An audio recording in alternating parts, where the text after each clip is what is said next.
Cocaine, crystal meth, and fentanyl are among an estimated $2.5 million of drugs intercepted by RCMP as part of Project Dawgpound. 19 guns were also seized in the investigation that started back in May 2022 and culminated in numerous arrests and charges, including against a provincial investigator.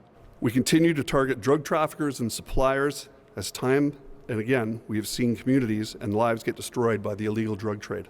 RCMP say 36-year-old Wei Ha was the orchestrator of the trafficking network, which brought in drugs and unstamped cigarettes from Ontario to Manitoba. Officers alleged the drugs were then distributed across the province and country. Detectives alleged Ha was leaked information on police enforcement plans by this man, 50-year-old Donavon Sired.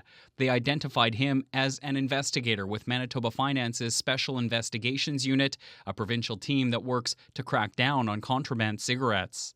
The investigators were very astute in respect to determining and pinpointing exactly where that leak was coming from. RCMP say detectives made sure there were no other leaks and then used the situation to their advantage. Sirad's been charged with bribery of officers, breach of trust by a public officer, and conspiracy to evade payment. The province declined comment on his status, but a justice source says Sirad's on a leave of absence without pay. At the RCMP Newser, Justice Minister Kelvin Gertsen called the allegations concerning and said he has no doubt Manitoba Finance will conduct an internal investigation. The clear message here is, regardless of who you are or where you work, if you are helping individuals in any way in the distribution or manufacture of drugs, there are consequences for that.